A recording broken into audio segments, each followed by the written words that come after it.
name is Joy D. Fanning, an astronaut of life, and I help people go inward to explore. This video is part of a series called Meditation Stories, where you might hear me share some of my own stories, but the main part is to share other people's experiences because there are so many ways to meditate and so many things that come to us when we meditate. So, without further ado, here's the video. Hey, Anna! Hi, How are you? I'm good. And you? I'm great. Yeah, it's morning for me and the sun is shining. QB's on my lap. It's a good morning. Oh, amazing. Yeah, Yeah. here also the sun is shining, so pretty happy about that. Yeah, and you're in Amsterdam, right? Yeah, I'm in Oh, Amsterdam right now. yeah. Yeah. Awesome. Cool. Anna, can you introduce yourself for everybody? Yeah, sure. My name is Anna. I'm 28 years old. I'm from the Netherlands, and yeah, my specialty lies in meditation. I'm a mindfulness trainer and I working on um, building my own online business at the moment. That's awesome. What can you explain the mindfulness trainer? Because that sounds very intriguing to me. What? Yeah, of course. So I did almost 4 months of an online course in mindful to become a mindfulness teacher or trainer. And what they do is I've been practicing mindfulness for about 6 years now, and meditating every single day for about, I would say, 2 or 3 years. So I know a lot, I would say. And last year I made the decision to really look more into it, and yeah, I finished an online course in it, and yeah, it was really great. So the idea is mindfulness to me is a way of life, which means that you live your life in a mindful way, and what that means is that you're being in the present as much as possible. So most of the time we either live in the past or in the future, and mindfulness is about coming back to the present moment and really really being in the now, which is also kind of what you can read in Eckhart Tolle's book The Power of Now, which is a good one if you want to learn more about it, I would say. Yeah, I have his book saved to my desktop, but I haven't read it yet. But You like obviously it's should. there. Like it's all. Maybe I'll do that today. No, I will start it today. Yes, because I recently, probably just for like the last, I was gonna say 2 weeks, but if I'm being honest, we'll just say 1 week.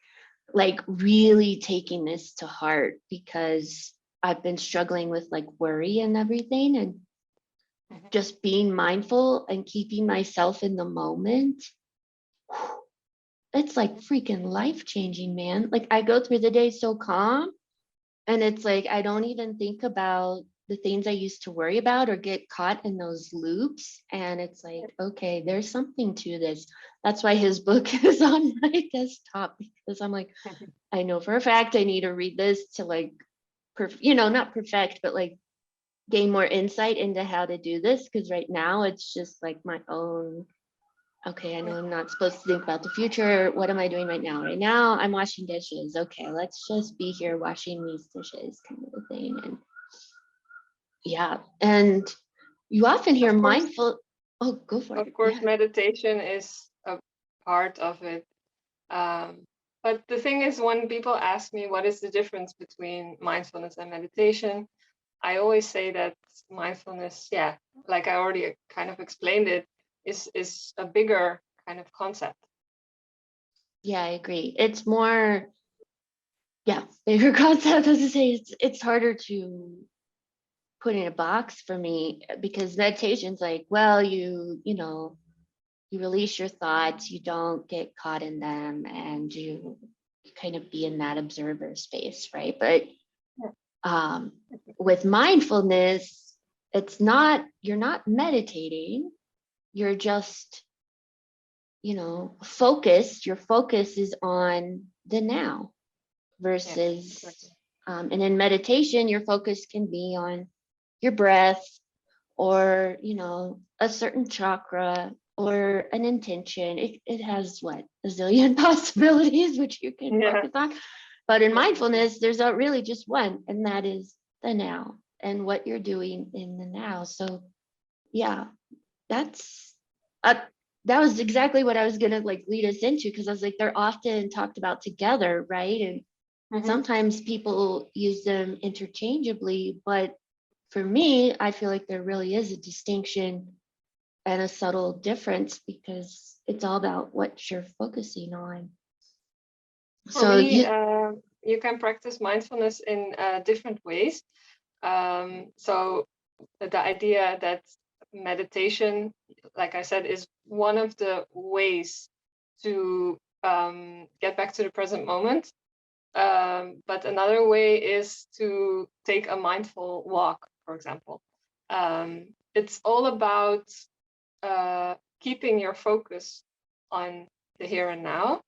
And another example I can give for myself, for example, is cooking can be a mindful experience.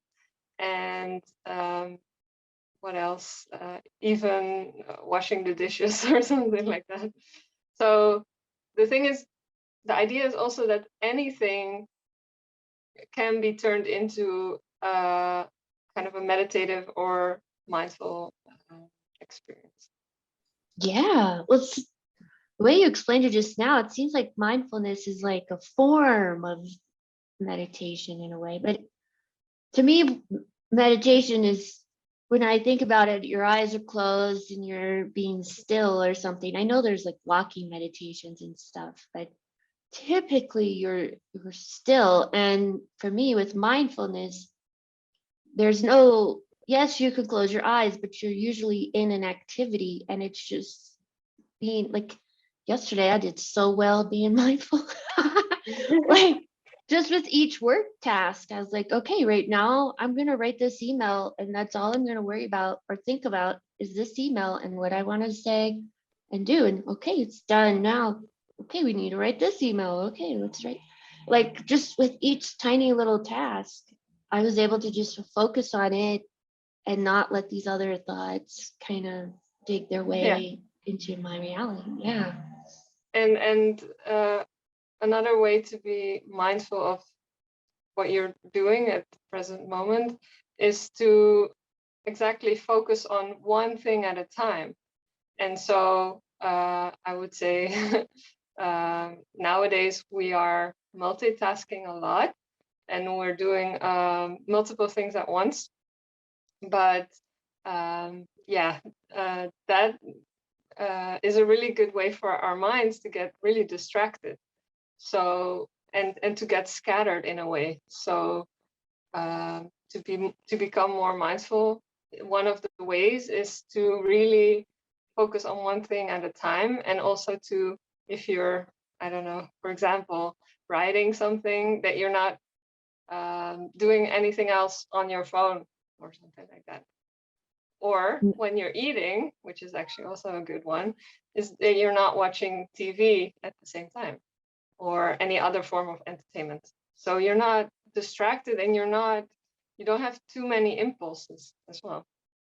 Yeah, I have to hide my phone, because literally hide it. Well, you know, put it out of sight when I'm practicing this, because I mean, each little notification or whatever, like, I'm like, oh, I have to go. You have that impulse, right? To just check Yeah. it.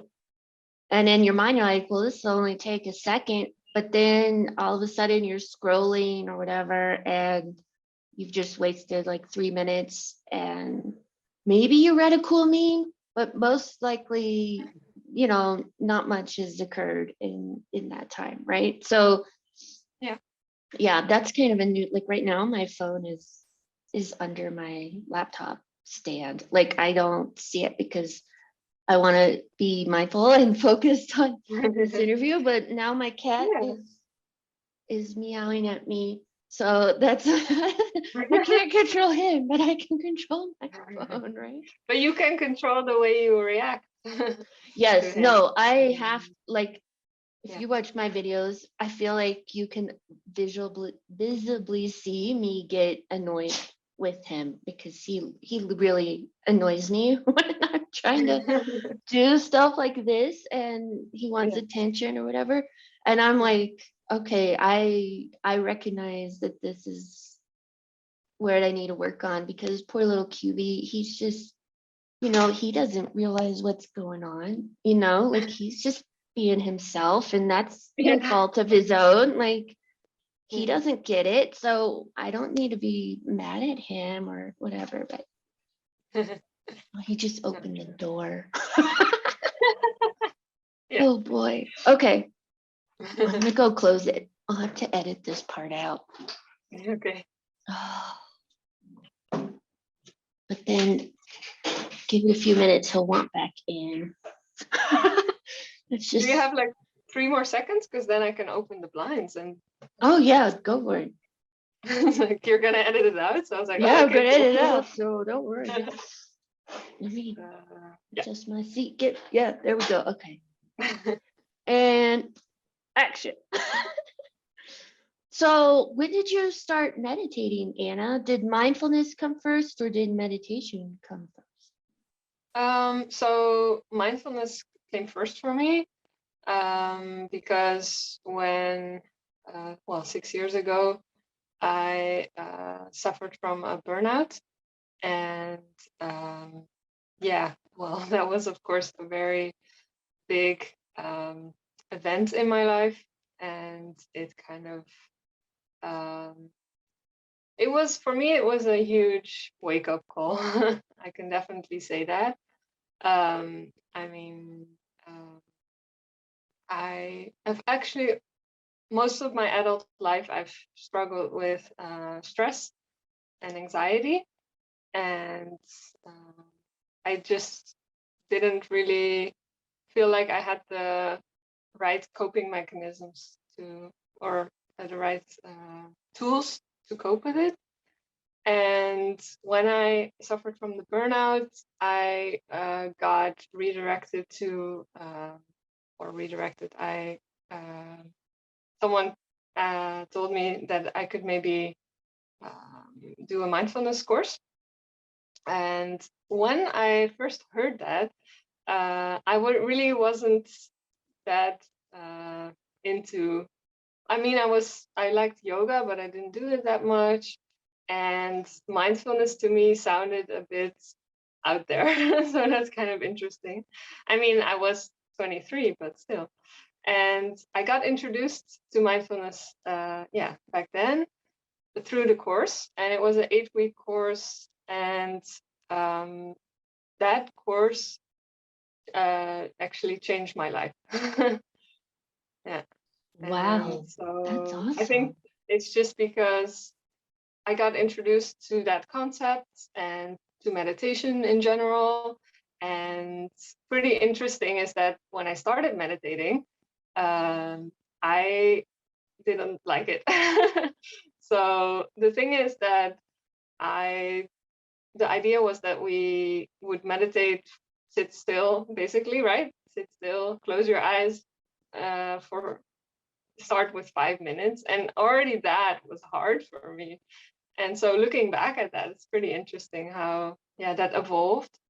I'm saying that also because when people find out that I meditate every day, they are sometimes, they ask me, how do you do it, or something like that, or they want to know more, and they also tell me that they have a hard time meditating. So they feel like they can't keep the focus, or like they want tips on how to meditate or something like that. And but I want to tell them as well that in the beginning, everything new that you start, you have to practice. And even for me, it was hard in the beginning. Yeah, 100%. No, I would fall asleep, just straight up fall asleep. And I couldn't really, like, I learned from not from my therapist, but another therapist in the practice that I went to. And we had like this little class in the evening, and their couches were so comfortable, right? Because they're therapists. And I would be sitting on the couch, and each week we would learn like a different type of meditation. So some of them where you're like chanting, obviously I didn't fall asleep, but I'm like, I ain't gonna do this on my own. Like, what the, this is weird. I'm not gonna go Yeah. for 5 minutes. But then like I really enjoyed the silent ones, or where it was just music and I'd close my eyes, but I'd fall asleep.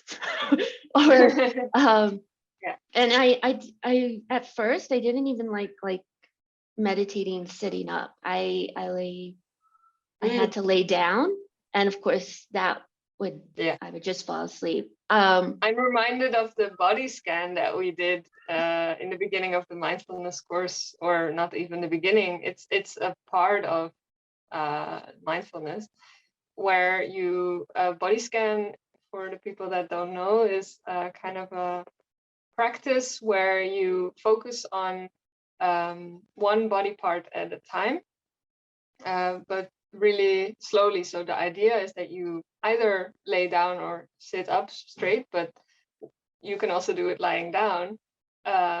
Is that you either guide it or you can do it yourself, but we did it with a guided meditation. You focus on, like your right arm, for example, and then your right hand. And so you kind of scan through your whole body, one body part at a time. And because it was lying down, I would also fall asleep. And yeah, that was not really the point.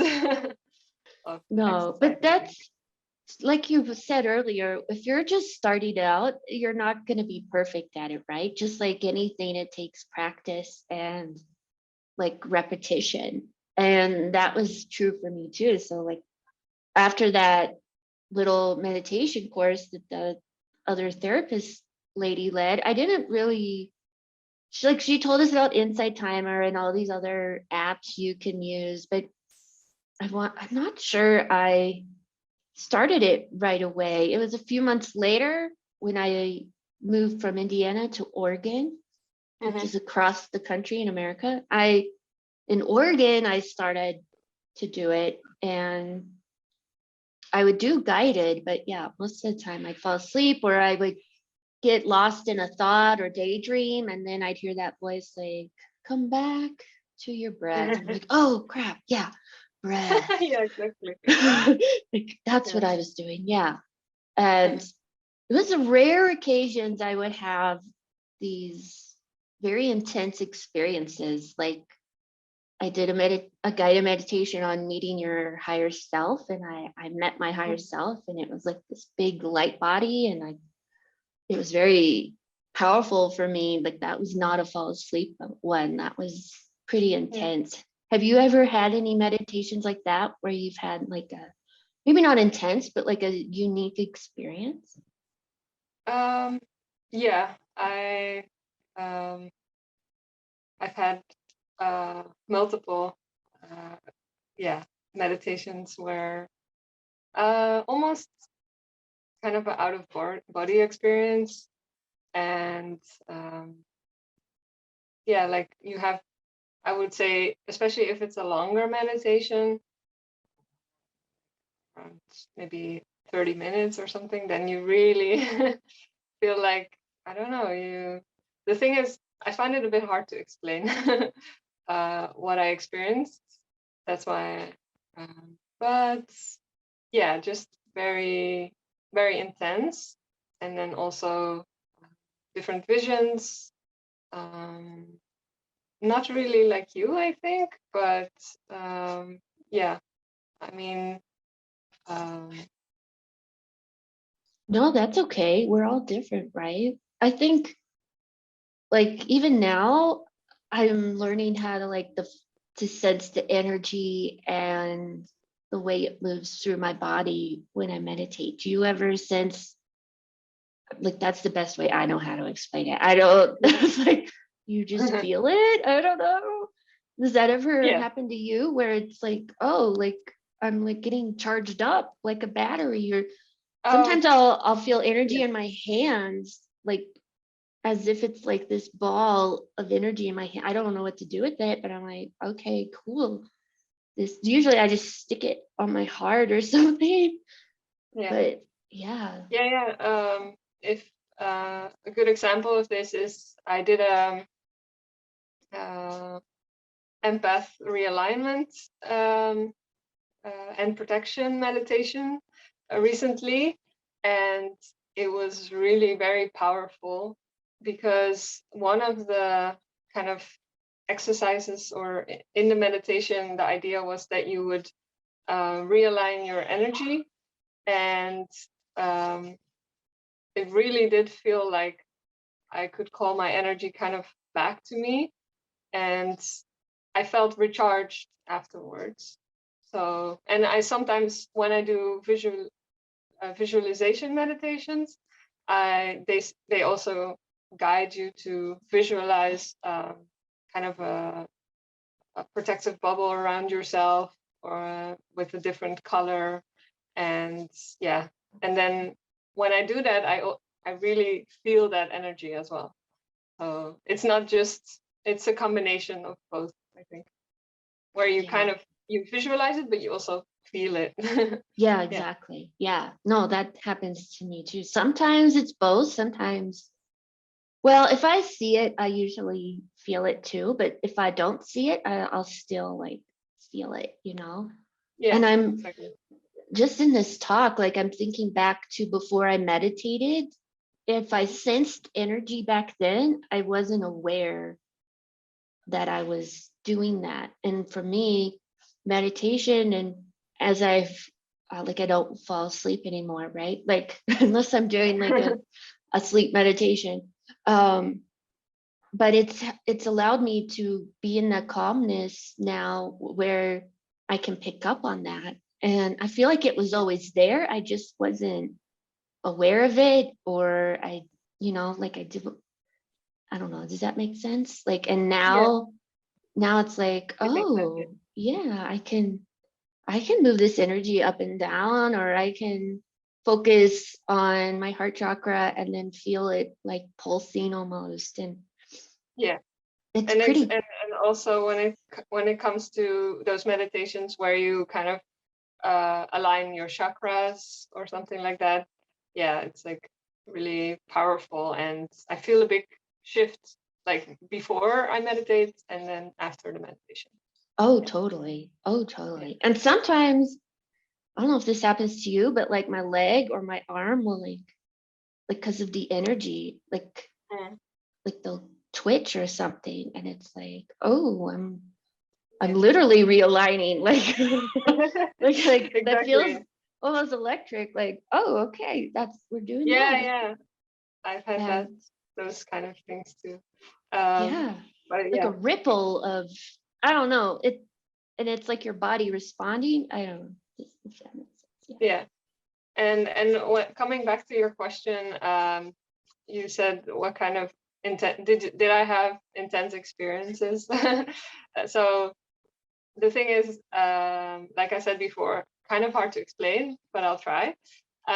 So one time I meditated and just felt like I just didn't. Uh, well, I mean, astral travel. So, I mean, like, but the thing is, I don't really remember. It's more of a kind of feeling in a way, or just felt like I wasn't really on Earth anymore. No, and I've gotten into the practice of journaling after meditation and writing out what happened, because before I started doing that, I'd be like, I know it felt more like a dream, where it'd be like, I had this intense experience. I'm pretty sure I was talking to somebody, but I don't remember who I was talking to or where I went, or I just, I have like the residual energy of it.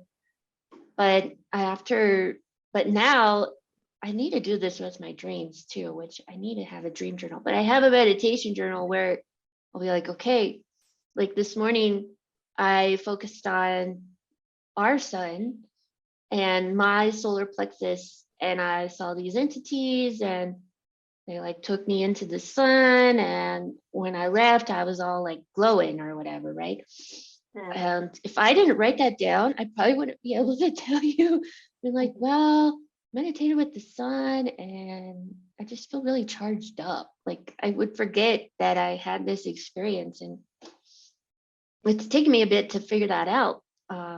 Because it's the meditations I remember before I started writing down, the only ones I remember were like super intense, where like, I don't know, it was, like a very vivid dream, or, like I astral traveled there without even knowing it, kind of a thing. And I'm like, oh, this is totally what happened. And I can tell it to you right away.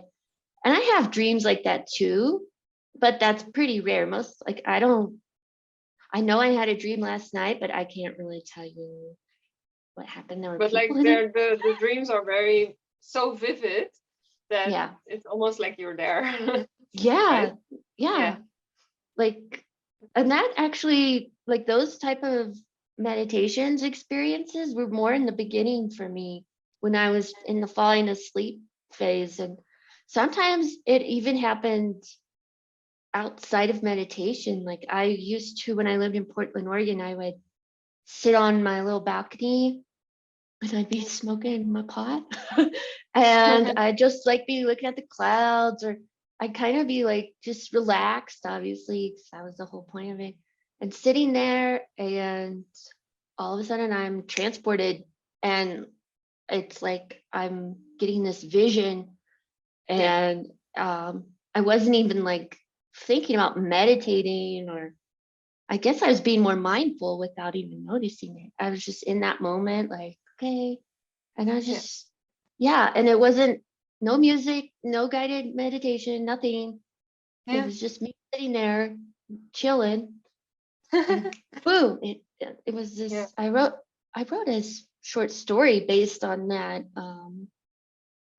experience, because it was so profound for me, which I need to post it on my blog or something, because I love that story, and I love that experience, and I love that it happened kind of like on its own without,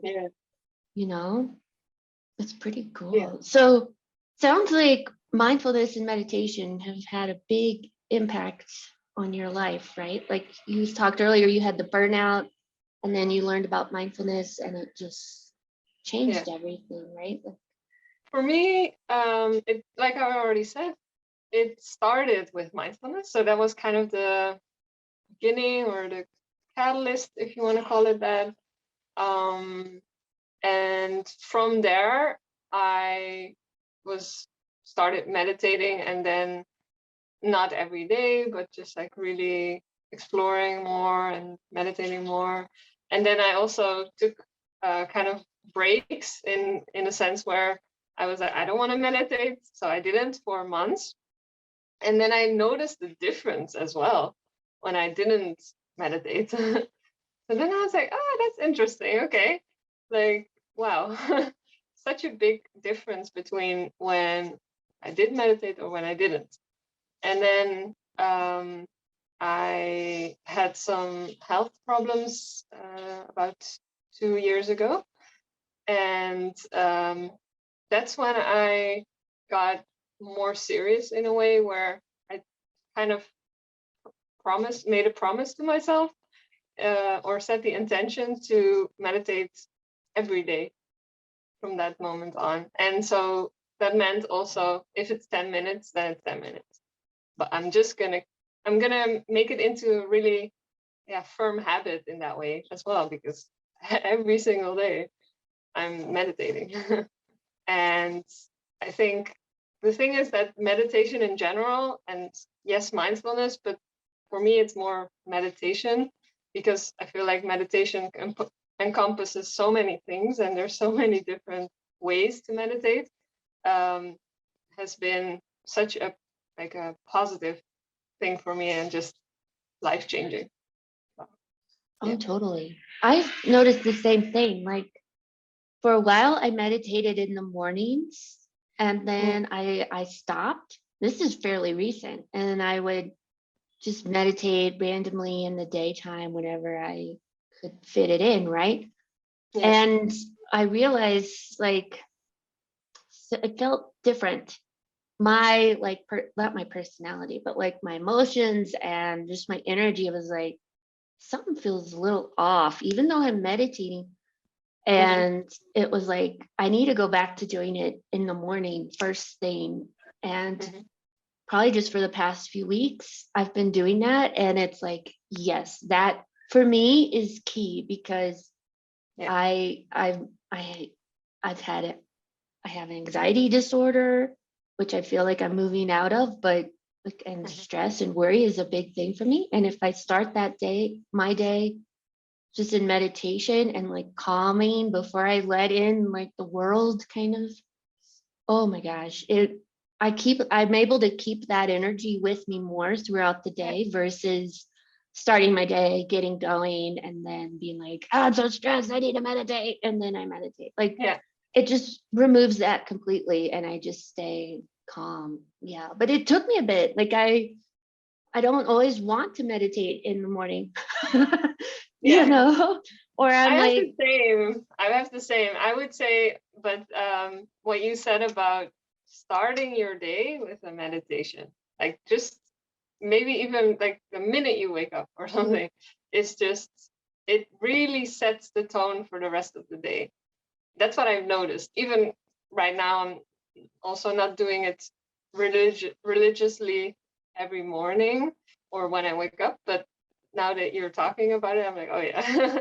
I know what it's like, because I did have a period where I meditated first thing in the morning, and I also set an intention at the end of the meditation. I usually set an intention for the rest of the day, and I don't know, this day is gonna be wonderful or something like that, or this day I'm gonna be peaceful, something like that.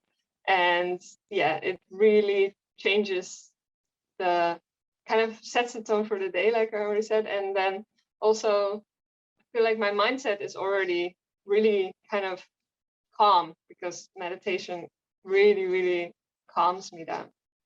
No, same. And I mean, it doesn't always work that I can keep it for the rest of the day, but it's really nice when that happens. Yeah, for sure. Well, for me, that's where the mindfulness comes in. And it's like I'm slowly building this awesome practice of meditating in the morning.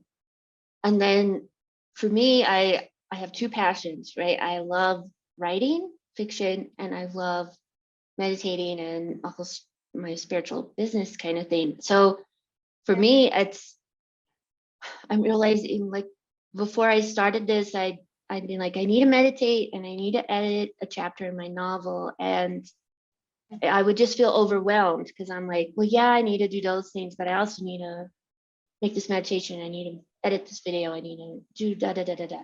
And I would get overwhelmed.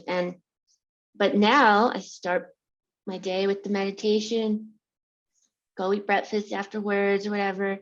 And then it's like, you know what? I feel just fine taking 20 minutes or whatever it takes me to edit this one chapter. That's all I'm doing. And and then I feel so proud of myself for taking, spending time on that passion as well, because I love my story. I love working on it, and getting that creative time in. And for me, it helps to do it in the morning when my mind is like the most active. And then I go into my work, and I do that. And it's taken me a lot of time to kind of figure out what I need to do, because I'm stubborn, and it was just like, I know I'll do it, but then I wouldn't do it, Yeah, and exactly. and like, man, it's been like a week and I haven't worked on my novel at all, and I feel guilty about that now. Yeah. And oh, sorry, Then you feel like you're procrastinating, maybe. yeah, "Oh, and it's like, I no, I should love my, really do this. I need yeah, to do this." Yeah, I know those feelings. yeah. So I mean, for all those people watching, like, have grace and patience with yourself is what I'm saying, because Definitely, yeah. like, I've been meditating for a few years now too, but I'm just now figuring out and sticking to it. That's like kind of a big part for me anyway, sticking to this morning routine where I do the Yeah, meditation, I journal, then I eat I'm gonna go make yeah. breakfast, I'm mindful at breakfast, and then when I come back, I work on my novel, and then I work on everything And else. that's another thing I think is very important, is to have a routine. Or if you don't have a routine, at least try to incorporate some kind of healthy habits into your uh, day. And for me, another thing, yeah, was to kind of create a morning routine for myself. And so what that would look like, I would say maybe similar to yours, is I wake up, and then the first thing I do is I meditate for 15 minutes or maybe 20. And so that's already like a good start of the day. And then I do the rest of my things. And the to-do list, I don't look at it, right? And another thing is to not look at your phone first thing in the morning, but I'm still working on that one. Yeah, like I said, I have to hide it, and Yeah. that's so far, or put it in airplane mode or something where it's not going off every few minutes, or So you're it not feels, distracted by all those yeah, notifications. Yeah, totally, yeah. No, I do well with the routine, and I think sometimes I've rebelled against it because I'm like, no, freedom, I want my choice. But it's like, Joy, what works best for you? Just embrace that. Who cares? It's still yeah, freedom for you. Just because you have this routine doesn't mean, you know, and I'm learning that. I talked about this in another group I'm in this past week. Like, I have like um I have a to-do kind of a thing, mm, but I don't necessarily go in order. That's where the freedom comes in. So it's like, okay, yeah, I'm gonna meditate first, eat breakfast, do like the morning chores, and then edit the novel, and then let's decide which of these 5 things I want to do first. Which one okay. do I feel more comfortable doing? And then I'll do it and then move on to the next one. And that gives me that kind of freedom where I don't feel like Yeah, bogged down, because before I worked for myself and I worked for other people, like in like a 9 to 5, I rebelled against that a little bit, being like, you have to take your break at 4 o'clock yeah, or whatever. And it was just like, oh, but I might need it now and not then. And yeah. you kind of have to live by their rules, sort of thing. And I didn't like that. But you But really have to follow that schedule, right? In a way. yeah. And yeah, Well, uh, but that's the thing. it's, Like, for me, it's best to meditate in the morning. I try to do it at night too, before I go to bed, but at least get it in the morning. And like you said, it for me, it's for a while it was really long, where I would do like mantras, and I would like literally spend like 2 hours in my meditation kind of time. But now it's more like 15 minutes meditation, 15 minutes of journaling, automatic writing, and mhm, done, yeah, And I got my messages for the day. I've been able to align myself, and I can move into it. So yeah. it's pretty awesome when you figure out what works for you, and then just Yeah. play with it and embrace it. That's a good thing that you say about figure out what works for you, because what I found is that I had a morning routine that was kind of, you could say, strict in a way, where I was using an app called Fabulous as well. And it was really like you had a morning routine, which is like morning meditation, breakfast, things like that. And it's all nice, but then you had to kind of check the boxes when you did them. But then I didn't do a meditation or didn't do yoga, for a week maybe. And then I felt bad because I didn't do it.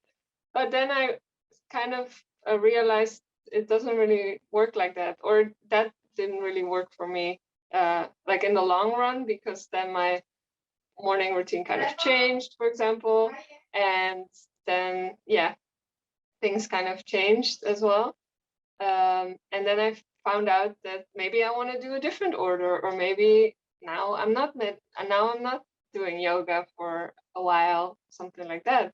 So then I became more flexible with that. And still I have that kind of routine where I want to do a few things in the morning, because now I'm slowly starting to figure out, okay, this really works well for me, but not as strict as I used to do it. So not as, I feel like it was a bit maybe even rigid, where I was like just like, okay, checking a box, checking another box, Yeah, no, I really like the finding what works for you, and that doesn't make you feel stressed, because it shouldn't make you feel stressed or guilty about and you're also what you maybe do. feeling like an obligation almost or something. I'm like, no, that's not how it's supposed to be. It's supposed to be something for you. That has to feel good, right? Yes, exactly. This has been amazing. Thank you so much for talking with me today.